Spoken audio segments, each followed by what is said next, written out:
আমরা আজকে এই রেজাল্ট শিটটা তৈরি করব। এখানে রেজাল্ট শিট এইটা আজকে একটু সামান্য একটু চেঞ্জ করব। আমি আগে যেভাবে রেজাল্ট শিট তৈরি করতাম, অর্থাৎ ইউটিউবে যেভাবে আমার রেজাল্ট শিটটা আছে আগে থেকে, তার থেকে একটু ভিন্ন চেঞ্জ করব। তো আগে ইউটিউবের মধ্যে যে রেজাল্ট শিটটা আছে সেটা হচ্ছে এই যে কোনো স্টুডেন্ট যদি এখানে ফেল করে সে টোটাল গ্রেডে ফেল আসে, কিন্তু এভারেজ জিপিএতে তার ফেল আসে না, অর্থাৎ এখানে 0 জিপিএ পায় না। তো এখন এখানে আমরা একটু চেঞ্জ করব, তবে বাকিগুলো সিস্টেম একই রকম। আমি এই ভিডিওটা ফেসবুকে আমাদের পেজে দিচ্ছি, আমি হয়তো ইউটিউবেও দিয়ে দিব, তো ওখান থেকে আপনারা দেখে নিতে পারবেন পরবর্তীতে।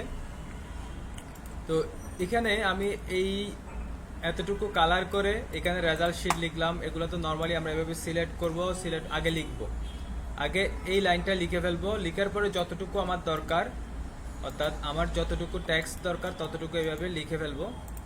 লিখার পরে এই অংশটুকু এতটুকু সিলেক্ট করার পর এখান থেকে বর্ডার করলাম, কালার করলাম, এভাবে সিলেক্ট করে এখান থেকে বর্ডার করে দিলাম। এর বাইরে এখানে আর বাকিগুলো লিখতে হবে। তো এগুলো কমন, এগুলো আমি আর দেখাচ্ছি না। তো এখানে যতগুলো স্টুডেন্ট থাকবে, স্টুডেন্টের রোল নাম্বার এখানে আসবে, তাদের নামটা এখানে আসবে, তাদের সাবজেক্ট, সে কে কোন সাবজেক্টে পরীক্ষা দিছে সাবজেক্টের নামগুলো এখানে আসবে, এবং কে কত মার্কস পেল কোন সাবজেক্টে সেইগুলো এখানে আসবে। তো আমাদের মূল হিসাবটা করতে হবে এখানে এইগুলা। যেহেতু হিসাবটা আমরা এখানে করব, আমি এটাকে একটা আলাদা কালার দিচ্ছি, জাস্ট আলাদা একটা কালার দিয়ে আমি জাস্ট এখানে আলাদা কালার করে দিলাম। এখানে আমাদের হিসাবটা হবে, যেগুলা কালার ভিন্ন এগুলা আমাদের লিখতে হবে, আর এখানে যেগুলো আছে সেগুলো হচ্ছে ফর্মুলার উপর ভিত্তি করে কাজ করতে হবে। তো আমি এগুলা সবগুলা ডিলিট করে দিচ্ছি, অথবা আচ্ছা ডিলিটই করে দিই। এখানে দেখেন আমাদের গ্রেডটা বের করতে হবে। তো গ্রেড আমরা কিভাবে বের করি? গ্রেড ওই স্টুডেন্ট মার্কস কত পেল তার উপর ভিত্তি করে গ্রেডটা আমাদের বের করতে হবে। এদিকে দেখেন, লেখা না হলে একটু ওয়েট করেন, পরে লিখতে পারবেন। এখানে আমরা গ্রেডটা বের করব তার মার্কসের উপর ভিত্তি করে। আমরা শুধুমাত্র প্রথম মার্কস যেটা আছে সেটাই বের করব, বাকিগুলো ওটার উপর ভিত্তি করে আমরা নিয়ে আসব। দেখেন, আমরা জানি ইফ শব্দের অর্থ হচ্ছে যদি। ইফ শব্দের অর্থ হচ্ছে যদি। এটা এখানে লেখার দরকার নাই, জাস্ট আমি দেখাইছি, এখানে জাস্ট লিখে দেখাইছি যে ইফ মানে যদি, এটা বোঝানোর জন্য।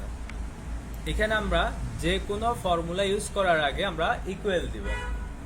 If first bracket equal, if first bracket marks sell select, মার্কসের সেলটা সিলেক্ট করলাম, গ্রেটার দেন বেশি, ইকুয়াল সমান। মার্কস সেলের মধ্যে বেশি অথবা যদি সমান হয় 80 এর, মার্কসের মধ্যে যদি 80 সমান অথবা তার থেকে বেশি হয়, কমা, তখন কি হবে? 80 থেকে বেশি অথবা সমান হলে কি হয়? গ্রেড কি পাই? এ প্লাস পাই। এখন এ প্লাসটা আমি এখানে দিলাম, এ শিফট চেপে ধরে প্লাস দিলাম। কিন্তু এই যে এই এ প্লাসটা কোনো সংখ্যা না, কোনো নাম্বার না, এটা যেহেতু একটা টেক্সটকে আমরা ফলাফল হিসেবে ব্যবহার করার জন্য, ফলাফল হিসেবে বের করার জন্য দুই পাশে দুইটা ইনভাইটেড কমা দিতে হবে। শিফট চেপে ধরে ইনভাইটেড কমা, অর্থাৎ এই ইনভাইটেড কমাটা দিতে হবে দুই পাশে। তো এখন এই কন্ডিশন একটা কন্ডিশন শেষ হওয়ার পর আমাদের কি করতে হয়? কমা দিয়ে আরেকটা কন্ডিশন লিখতে হয়। আমি কমা দিলাম, একটা কন্ডিশন শেষ করলাম। তো এই জায়গায় আমি বলছি যদি কারো মার্কস যেটা সিলেক্ট করলাম ওটার মধ্যে 80 অথবা তার চেয়ে বেশি হয়, তখন সে এ প্লাস পাবে। এখন আমি যদি এখানে 70 অথবা তার চেয়ে বেশি হয়, তখন কি দিব? 70 এর চেয়ে বেশি হলে কি হয়? এ হয়। 60 এর চেয়ে বেশি হলে এ মাইনাস হয়। এই কথাগুলা একটার পর একটা ফর্মুলাগুলো আমরা লিখে দিব। এটা একদম সহজ। দেখেন, আমি এই লেখাগুলা এতটুকু সিলেক্ট করলাম, ইকুয়ালটা ছাড়া রাইট বাটন ক্লিক করে কপি করলাম, এখানে এসে রাইট বাটন ক্লিক করে পেস্ট করলাম। এখন শুধুমাত্র 80টা আমি 70 করে দিলাম, এর প্লাসটা এ করে দিলাম। তাহলে দুইটা কন্ডিশন হয়ে গেছে। 70-এর থেকে বেশি অথবা সমান পেলে সে এ পাবে। যেহেতু ওইটা কপি করা আছে, এর আগে যেটা কপি করছিলাম আবার পেস্ট করলাম। এরপর কি বলবো, 60-এর থেকে বেশি অথবা যদি সমান হয় তখন এ মাইনাস পাবে। এই যে এই কন্ডিশনগুলা 70, 60 এগুলো কোথায় আছে? আমরা মার্কশিট যেটা দেখি, মার্কশিটের উপর একটা চার্ট দেওয়া থাকে, ওখান থেকে যেহেতু আমাদের এগুলা মুখস্থ আছে সেই জন্য আমরা এখান থেকে করে নিচ্ছি। আর যদি কারো মুখস্থ না থাকে এখান থেকে দেখে এগুলা দেখলে হয়ে যাবে। এরপরে এসে রাইট বাটন ক্লিক, আবার পেস্ট করলাম। এখানে আমি বললাম 50-এর বেশি অথবা যদি সমান হয় তখন সে বি পাবে। এরপর আবার বললাম 40-এর বেশি অথবা যদি সমান হয় তখন সে কি পাবে? হ্যাঁ, বি মাইনাস আছে, সি পাবে। এরপরে 40 দিছি, 40-এর পরে কত? 33-এর সমান অথবা বেশি পেলে তখন কি পাবে? সে ডি গ্রেড পাবে। এরপর আমরা আবার দিলাম, এবার বললাম 0-র সমান অথবা 0 থেকে বেশি হলে তখন সে এফ গ্রেড পাবে। এখন এরপর তার এফ গ্রেডের পরও তার কোনো ফর্মুলা নাই, কোনো কন্ডিশন আছে? এফ এর পর আর কোনো কিছুই পাই না। তাহলে সেক্ষেত্রে আমাদের এই যে কমা, লাস্টের কমাটা আর লাগবে না। আমি লাস্টের কমাটা ব্যাকস্পেস দিয়ে ডিলিট করে দিলাম। যতগুলা ইফ আছে ততগুলা ব্র্যাকেট লাস্টে আমরা দিয়ে দিব, অথবা এভাবেও দিতে পারি, যতগুলা ইফ, যতগুলো এখানে ব্র্যাকেট আছে, প্রথম ব্র্যাকেটটা ব্ল্যাক আছে না, ততক্ষণ পর্যন্ত ব্র্যাকেট দিতে থাকবো যতক্ষণ পর্যন্ত ব্ল্যাকটা না আসে। নর্মালি আমরা এটা ইফ যতগুলো ততগুলাই ব্র্যাকেট দিয়ে থাকি, শিফট চেপে ধরে আমি ব্র্যাকেট দিতেই আসি। হয়ে গেছে, যতগুলা ইফ ততগুলা ব্র্যাকেট। কয়টা ব্র্যাকেট দিছি এটা জিজ্ঞেস করতে যেন না হয়। যতগুলা ইফ ততগুলা ব্র্যাকেট, যতগুলা ফর্মুলা ততগুলা ব্র্যাকেট। তাহলে এটা লিখে এন্টার দিলাম। আমি এটাকে কপি করে রেখে দিচ্ছি। দেখেন, এটা পুরোটা সিলেক্ট করে রাইট বাটন ক্লিক করে কপি করলাম। কপি করার পর এন্টার দিয়ে দিলাম, এন্টার হয়ে গেছে। আমাদের 44-এর গ্রেড কি? সি। এখানে যদি কেউ 80 পায় তখন কি হয়ে যাবে? অটোমেটিক এ প্লাস হয়ে যাবে। এখানে যদি কেউ 70 পায় অটোমেটিক এ হবে। এখানে যদি কেউ 66 পায় এ মাইনাস হয়ে যাবে, অটোমেটিক সবগুলা হয়ে যাবে, কারণ আমরা এখানে ফর্মুলা দিয়ে দিছি। তো এখন এই যেটা আমরা কপি করছি ওটা যদি কপি করতে না পারি, এখানে ক্লিক করে এখান থেকে আবার সিলেক্ট করে রাইট বাটন ক্লিক করে কপি করতে পারবো। কপি করার পর অবশ্যই আমাকে এন্টার দিতে হবে। যদি এন্টার না দিয়ে বাইরে কোথাও ক্লিক করি তখন এই ফর্মুলাটা চলে যাবে, সেই জন্য এন্টার দিতে হবে। যদি ফর্মুলাটা চলেই যায় তখন কি করব? এরকম হলে ইএসসি স্কিপ কি যেটা আছে ওটাতে ক্লিক করব। ওটাতে ক্লিক করার পর চলে যাবে। অথবা আমরা এখান থেকে এটা ডাবল ক্লিক করার পর রাইট বাটন ক্লিক করে কপি করলাম, বাইরে ক্লিক করলাম, ভুল হয়ে গেছে, কি করব? কন্ট্রোল জেড চলে আসবে। কন্ট্রোল জেড আমরা জানি আনডু করা। আচ্ছা, যেটা কপি করছি সেটা আমরা এখানে পেস্ট করব। এখানে এসে রাইট বাটন ক্লিক, পেস্টে ক্লিক করলাম, হুবহু এটার মতো চলে আসছে। কিন্তু জিপিএ তো আর প্লাস মাইনাস দিয়ে হয় না। জিপিএ কি দিয়ে হয়? জিপিএ হয় পয়েন্ট দিয়ে, 5, 4, 3.5 এভাবে হয়। তাহলে আমরা এখানে এসে ডাবল ক্লিক করব, অথবা কারো যদি ডাবল ক্লিক করে না আসে কিবোর্ড থেকে এখানে F2 যেটা আছে F2 ফাংশন কিতে ক্লিক করব। এটাতে ক্লিক করে নর্মালি ডাবল ক্লিক করলে আসবে, সাথে সাথে ডাবল ক্লিক করলে আসবে। আসার পর ইনভাইটেড কমা সহকারে এ প্লাস যেটা আছে এটা সিলেক্ট করে আমরা কত দিব? এটা এ প্লাস এর জিপিএ কি 5, তো 5.00 এ প্লাস এর জিপিএ। আর এর জিপিএ কত? 4.00। 00 দেওয়ার দরকার নেই, আমরা এটা দিলেই হয়। এরপরে এ মাইনাস এর জিপিএ কত? 3.50। আর বির জিপিএ কত? 3.00 দিলাম। সির জিপিএ কত? 2.00। বির জিপিএ 2। আর ডি জিপিএ কত? 1.00 অর্থাৎ 1। আর এফ এর জিপিএ কত? 0। তো এগুলা দেওয়ার পর যখন এন্টার দেব তখন আমাদের এটার অনুযায়ী মার্কসের অনুযায়ী এখানে চলে আসবে। আমি যদি এখানে কত দেই 80 দেই অথবা মাঝখান থেকে দিলাম 84 দিলাম, প্লাস এবং 5 চলে আসছে। তো এইভাবে আমরা গ্রেড এবং জিপিএ দুটোটা বের করতে পারবো। আমি এটা দুটাকে একটু মাঝখানে নিয়ে আসি, চলে আসছে। এখন এই দুইটা আমি একসাথে সিলেক্ট করে নিচের দিকে টান দিচ্ছি। সবগুলা সাবজেক্টের জিপিএ চলে আসছে, এটা তো কমন, আমরা জানি এইভাবে টান দিলে সবগুলো চলে আসে। আমি আবার দেখাচ্ছি, একটা একটা করেও টানতে পারবো এইভাবে। একটা, এটা সিলেক্ট করে একটা, এভাবে আসলো। এখন এটা কি লিখছে? Total GPA. টোটাল জিপিএ বলতে কি বুঝি আমরা এখানে? সবগুলার যোগফল। তো আমরা সবগুলার যোগফল কিভাবে বের করতে পারি? আমরা সামেশন থেকে বের করতে পারি, প্লাস একটা একটা করে যোগ করেও বের করতে পারবো যোগফল।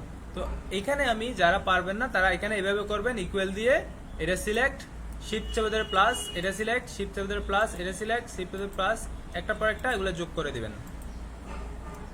তো এভাবে আমরা না করে কি করব, এখানে মাউস রেখে সামেশনের তীর চিহ্নতে ক্লিক করলাম, তারপর এই সেন্টেন্স অর্থাৎ এই সংখ্যাগুলো সিলেক্ট করে দিলাম পুরোটা, এন্টার।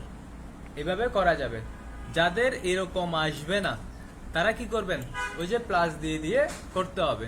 অনেক সময় এরকম ভুলও আসতে পারে, পুরোটা সিলেক্ট না হলে ভুল আসতে পারে, একটু খেয়াল করবেন। প্রথমে একবার একটু ভালো করে দেখতে হবে কত আসছে এটা। তো এটা করার পর আমরা হয়ে গেছে টোটাল জিপি। আবার টোটাল জিপি এইভাবে টান দিব না, অনেকে এইভাবে টান দেয়, কারণ টোটাল জিপি হবে কয়টা? একটা। এই সবগুলার যোগফল একটা হবে। সবগুলার যোগফল এভাবে অনেকে টান দেয়। টান দেওয়ার পর, কারণ এগুলো টান দিছে এই জন্য এগুলোও টান দেয় অনেকে। টান দেওয়ার দরকার নাই, প্রয়োজন নেই, কোনো কাজে আসবে না টান দিলে। আমাদের টোটাল হবে একটা, সবগুলার যোগফল। না বুঝে অনেকেই টান দেয় এভাবে। এরপরে এটা হচ্ছে অ্যাভারেজ জিপিএ। অ্যাভারেজ জিপিএ বলতে সে ওই পরীক্ষায় জিপিএ কি পাইছে, জিপিএ 5 পাইছে, 4.500 পাইছে, নাকি 3 পয়েন্ট পাইছে, নাকি 2 পয়েন্ট পাইছে, কি পাইছে সেটা এখানে আসবে।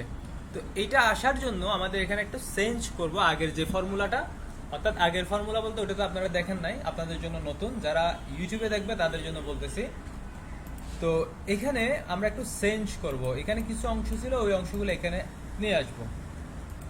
দেখেন এখানে আমি বলতেছি, যদি কোনো স্টুডেন্ট, একটু খেয়াল করেন, যদি কোনো স্টুডেন্ট এখানে 33-এর কম পায়, এই সাবজেক্টগুলো থেকে 33-এর কম, কোনো সাবজেক্টে যদি 33-এর কম পায়, তখন সে জিপিএ 0 পাবে। বুঝতে পারছেন? যদি 33-এর কম পায় তখন সে কি পাবে? 0 পাবে। আর যদি 33-এর বেশি পায় তখন সে, এখানে টোটাল জিপিএতে যা আছে তাকে এখানে কয়টা সংখ্যা আছে সেই সংখ্যা দিয়ে ভাগ করব, কয়টা সাবজেক্টের সংখ্যা দিয়ে ভাগ করলে একটা জিপিএ চলে আসবে, সেটাই হচ্ছে তার পরীক্ষার জিপিএ। তো এখন কিভাবে করব দেখেন, ইকুয়াল, ইফ অবশ্যই দিতে হবে যেহেতু আমাদের কন্ডিশন অনেক, ফার্স্ট ব্র্যাকেট। এবার আরেকটা নতুন মেথড, সেটা হচ্ছে অর মেথড।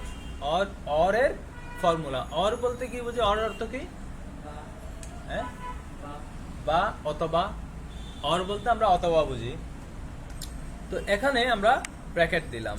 তো এখন একটু দেখেন, খেয়াল করেন, equal if first bracket or first bracket. মার্কসের প্রথম মার্কসটা সিলেক্ট করলাম, মার্কসের সেলটা সিলেক্ট করে লেস দেন 33, বুঝতে পারছেন? মার্কসের সেল সিলেক্ট করে লেস দেন 33 করলাম। কেন?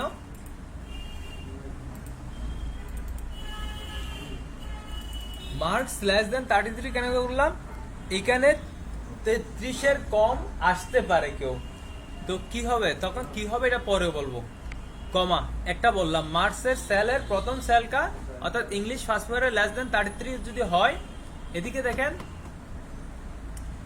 এরপরে আবার বললাম মার্কস দ্বিতীয় অর্থাৎ সেকেন্ড পার্টের মধ্যে যদি লেস দেন 33 হয়, কমা। এরপর বাংলা ফার্স্ট পার্টেও যদি লেস দেন 33 হয়, কমা। সেকেন্ড পার্টেও যদি লেস দেন 33 হয়, কমা। ম্যাথের মধ্যে হলে যদি লেস দেন 33 হয়, কমা। এরপর সাবজেক্ট ফিজিক্সের মধ্যেও যদি লেস দেন 33 হয়, কমা।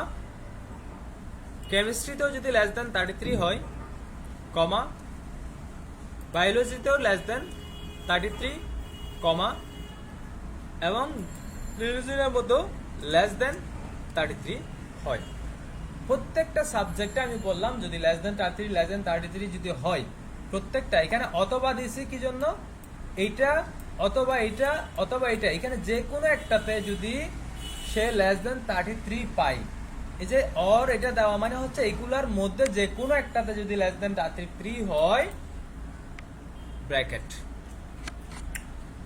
কথা শেষ। অর্থাৎ এটা আবদ্ধ করে দিলাম, এটার মধ্যে যদি কোন একটা হয় তখন আমরা তাকে জিপিএ দিব, তখন আমরা তাকে জিপিএ দিব, তখন আমরা তাকে জিপিএ কি দিব 0, তখন আমরা তাকে জিপিএ দিব 0। যদি লেস দেন 33 হয় তখন তাকে জিপিএ দিব 0। যে কোনো সাবজেক্টে, সবগুলো সাবজেক্টে সিলেক্ট করে দিলাম, যে কোনো সাবজেক্টে যদি সে লেস দেন 33 হয় তখন সে জিপিএ 0 পাবে। এখন যদি জিপিএ কোনোটাতে 3 না পাই, লেস দেন 33 না হয়, তখন কি হবে, তাকে একটা গ্রেড দিতে হবে না? যদি না পাই, এই কমাটার বাংলা বলতেছি আমি, যদি লেস দেন 33 না হয় তখন আমরা তাকে ওই টোটাল জিপিএ কি এখানে কি আসছে, I10, অর্থাৎ I10, এটা আবার 111 110 বা অন্য কিছু না, এটা অনেকে এটা 110 লিখে ফেলে, কিন্তু দেখতে আই এর মতো লাগতেছে, কিন্তু এখানে এইভাবে দেখা যায়, এই জন্য 110 লিখে ফেলে। অর্থাৎ এটা হবে টোটাল জিপিএ ডিভাইডেড বাই, এখানে কয়টা সাবজেক্ট আছে, সাবজেক্টের সংখ্যা, অর্থাৎ গড় বলতে সরি কি করতে হচ্ছে, কাউন্ট, অর্থাৎ এখানে কয়টা সংখ্যা আছে, এখানে হচ্ছে 1 2 3 4 5 6 7 8 9টা সাবজেক্ট, তাহলে টোটাল জিপিএ ডিভাইডেড বাই কত, 9। এরপর আমরা একটা ব্র্যাকেট ক্লোজ করে দিলাম। এটা দেওয়ার পর যখন এন্টারে ক্লিক করব তখন আমাদের 4.22 চলে আসছে। এখন কোনো কারণে এই যে এইখানে এসে সে ধর্মে তো কেউ ফেল করে না, তারপর আমি ফেল করে দিচ্ছি, ও 32 পাইছে, ফেল হয়ে গেছে, ঠিক আছে। এভাবে 00 চলে আসবে। এখানে আমার ধর্মতে 80 দিয়ে দিলাম, সেই অনুযায়ী রেজাল্ট চলে আসতেছে, ঠিক আছে। এটা এরপরে এখন আসতেছি, এটা গেল কি এভারেজ জিপিএ, অর্থাৎ সে জিপিএ কত গেল, জিপিএ 5 পাইছে, জিপিএ 4 পাইছে, যেটা বলি সেটা। এরপরে জিপিএ বাদে আরেকটা কথা বলি, কোন গ্রেড পাইছে, এ প্লাস পাইছে নাকি এ মাইনাস পাইছে নাকি বি পাইছে, এরকম একটা বলি না, সেটা এখানে বের করতে হবে টোটাল গ্রেডের মধ্যে। তো এখানে আমরা আগে যে ফর্মুলাটা ইউজ করছিলাম ওই ফর্মুলাটা, অর্থাৎ এখানে যে ফর্মুলাটা ইউজ করছি সেই ফর্মুলাটা এখানে অ্যাপ্লাই করব। দেখেন সেম একই নিয়মে, ইকুয়াল ইফ ফার্স্ট ব্র্যাকেট যদি, ইকুয়াল ইফ ফার্স্ট ব্র্যাকেট যদি এভারেজ জিপিএ তে গ্রেটার দেন ইকুয়াল 5 হয়, এভারেজ জিপিএ তে গ্রেটার দেন ইকুয়াল যদি 5 হয়, এটাতে ক্লিক করতেছি, এভারেজ জিপিএ তে যদি গ্রেটার দেন ইকুয়াল 5 হয়, কমা 5 হলে কি হয়, কি পায়, এ প্লাস পাই। তো এ প্লাসটা তো টেক্সট, এটাকে যদি আমরা ফলাফল হিসেবে ব্যবহার করতে চাই কি করতে হবে, দুই পাশে দুইটা কি দিতে হবে, এটাই করছে না, ইনভাইটেড কমা দিতে হবে, ইনভাইটেড কমা এ প্লাস ইনভাইটেড কমা, এরপরে ফর্মুলা শেষ করলাম। তারপর এটাকে আমি পুরোটা কপি করব আগের মতোই, কপি, এখানে এসে রাইট বাটন ক্লিক, পেস্ট, এখানে যদি 4 হয় তখন কি পাবে, এ পাবে, এখানে যদি গ্রেটার দেন ইকুয়াল 3.5 হয় তখন সে এ মাইনাস পাবে, আবার এখানে যদি 3 হয় তখন সে কি পাবে, সাদরাস বি পাবে।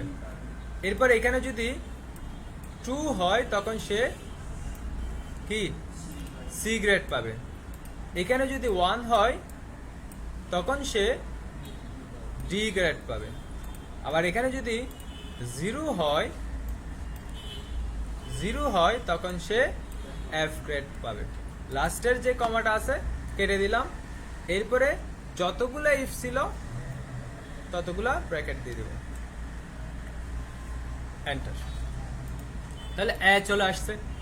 এখন আমি যদি এখানে কোনো কিছু চেঞ্জ করি, যেমন এটাতে আমি 80 দিয়ে দিলাম, এরপরে এটাতেও 80 দিয়ে দিলাম, এটাতেও 80 দিয়ে দিলাম, তাহলে প্লাস চলে আসছে। ঠিক আছে, এখন এখানে অটোমেটিক চেঞ্জ হয়ে যাবে। আমি এখানে সংখ্যা যেগুলো দিব, মার্কস যেগুলো দিব, ওগুলোর উপর ভিত্তি করে সবগুলো চলে আসবে। এখন আমাদের পালা হচ্ছে একটু সাজানো। এই সবগুলা সেলকে সিলেক্ট করে মার্কস এন্ড সেন্টারে ক্লিক করব। এই সেলটাতে সিলেক্ট করে মার্কস এন্ড সেন্টার, এই সেলটাকে সিলেক্ট করে মার্কস এন্ড সেন্টার। এই যে মার্কস এন্ড সেন্টার যেটা করতেছি এটা কিন্তু আগে করা যাবে না, হিসাব করার আগে করা যাবে না, হিসাব শেষ তারপর মার্জ এন্ড সেন্টার করব। এটা সিলেক্ট মার্জ এন্ড সেন্টার, এরপর এটা সিলেক্ট মার্জ এন্ড সেন্টার। এই লেখাগুলা এখানে নাও আসতে পারে, এরকম আসতে পারে, অথবা এরকম আসতে পারে। তো আমরা এখান থেকে সেন্টার সেন্টার করে দিলাম, একদম সেন্টার আসবে। আর এখানে নাম্বারটাও সেম, আমি রোল নাম্বার 1 লিখলাম, এটা এখানে এভাবে আসছে। দেখেন কিভাবে আসলো।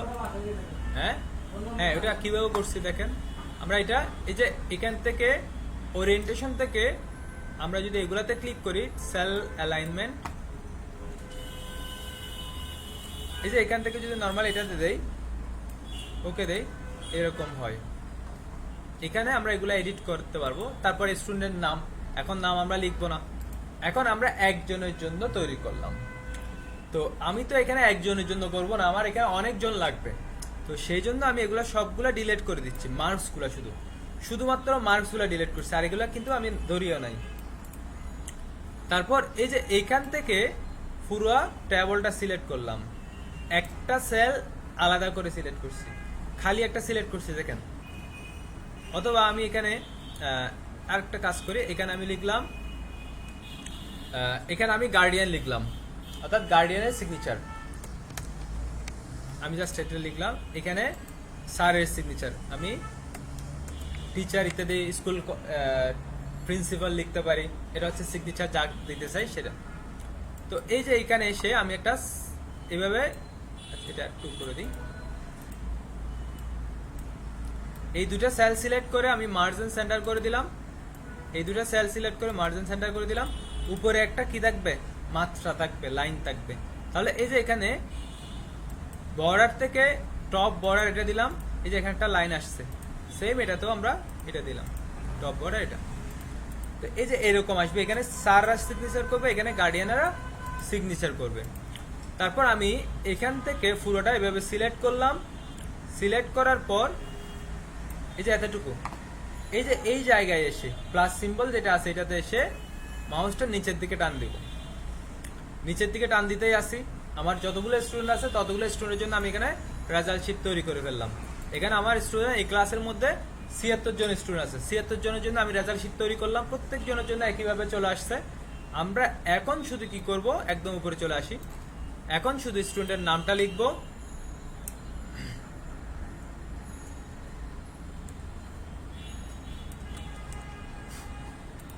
ঠিক আছে, সাতরাজ, সাতরাজে কি করছে,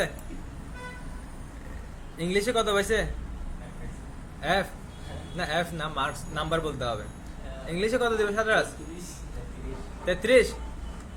আচ্ছা, ওরা যেটা বলছে এটা তো আপনার ক্লাসমেট, ওরা জানবে আপনার পারফরমেন্স সম্পর্কে।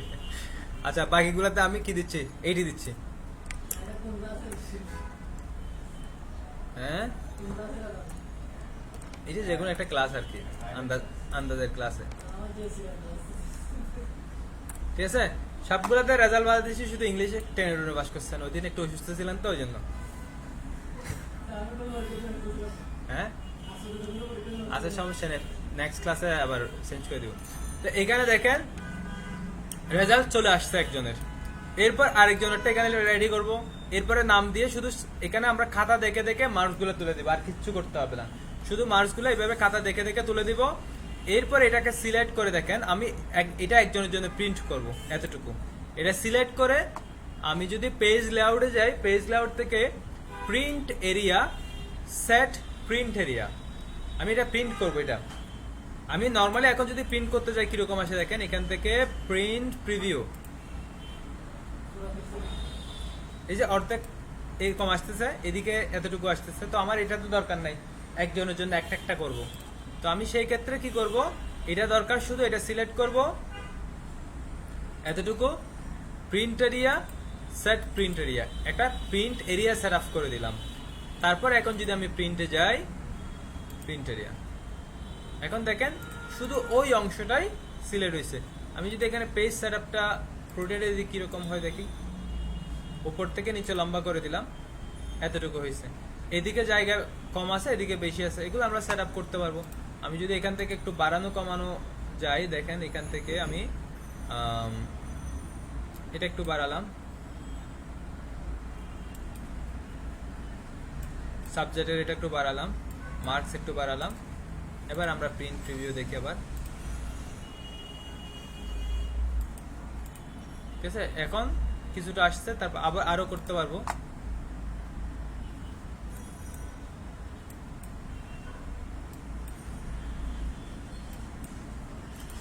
এভাবে আমরা এটাকে সাজায় নিতে পারবো, কতটুকু আমার দরকার এভাবে সাজায় নিতে পারবো। এখন যদি আমরা প্রিন্ট করে দেই, স্টুডেন্টের কাছে এটা চলে যাবে।